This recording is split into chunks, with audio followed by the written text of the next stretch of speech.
Pemirsa, beberapa pekan lalu viral kasus seorang anak di Jember, Jawa Timur yang susah buang air besar dan mengalami perut buncit. Hal ini terjadi lantaran terinfeksi cacing gelang. Kasus ini tentunya menjadi sorotan publik dan mengagetkan banyak orang. Balita berjenis kelamin laki-laki tersebut menjalani operasi darurat di Rumah Sakit Daerah Dr. Subandi. Tim medis berhasil mengeluarkan 3 toples cacing dari dalam usus anak tersebut. Terinfeksi cacing gelang bukanlah akhir dari segalanya. Hal ini dapat disembuhkan dengan pengobatan yang tepat. Untuk informasi lengkapnya, saat ini kami terhubung dengan dokter yang menangani balita tersebut, yaitu Dr. Ali Sodikin, spesialis anak.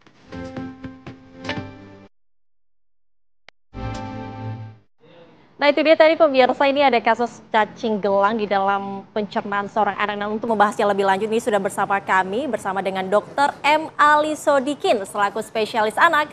Selamat pagi Dr. Ali.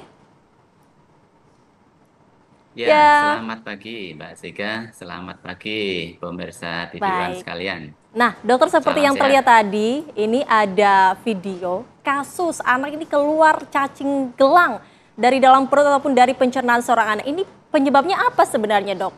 Kok bisa berkembang biak di dalam perut seorang anak nih dok?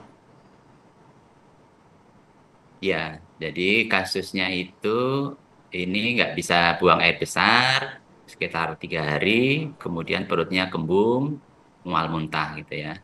Nah, kok bisa ada cacing di saluran pencernaan itu berasal dari kontaminasi telur atau larva yang masuk bersama makanan atau minuman yang terkontaminasi. Itu. Yang paling banyak itu lewat makanan atau minuman yang terkontaminasi telur atau larva cacing tersebut. Gitu, Mbak Sega. Oke, jadi sebenarnya ini tergolong kasus langka atau kasus biasa ini dok? Kalau infeksi cacingnya itu termasuk banyak ya, karena ini seringkali terjadi di masyarakat atau di negara yang tropis gitu ya, termasuk di Indonesia ini kasusnya banyak. Tapi yang sampai menimbulkan komplikasi sumbatan di usus, kemudian sampai menyebabkan harus tindakan operasi itu sangat jarang. Nah, kasus yang kita terima, yang kita tangani itu termasuk kasus yang jarang. Oleh karena itu, kita laporkan di jurnal secara ilmiah untuk bisa menjadi pelajaran buat kita sebagai tenaga medis maupun masyarakat maupun pengambil keputusan di Indonesia gitu. Oke, nah untuk saat ini dok, kondisi anak tadi yang terkena ataupun yang terdapat nih cacing gelang di dalam perutnya saat ini bagaimana kondisinya dok?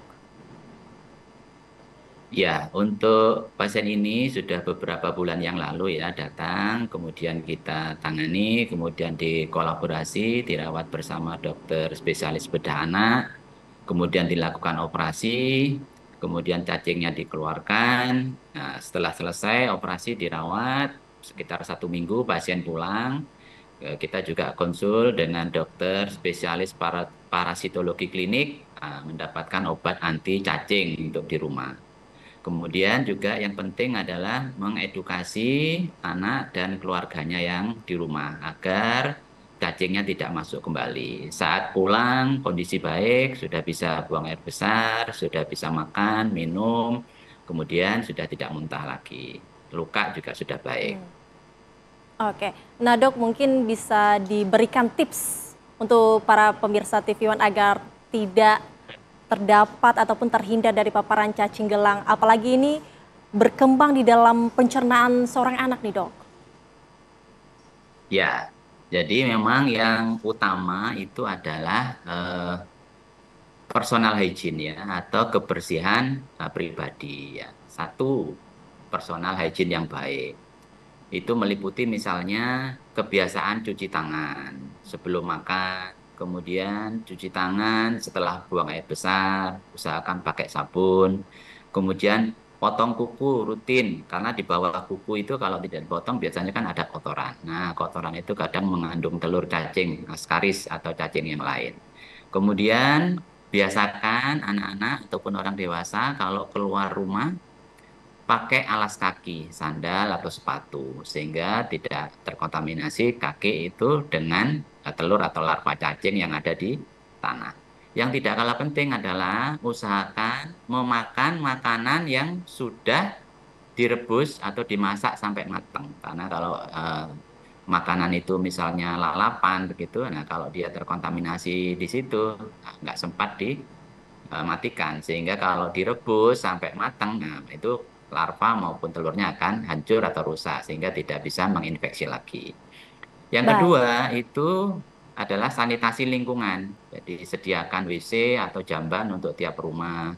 Tidak buang air besar di sungai atau di tegalan atau di halaman.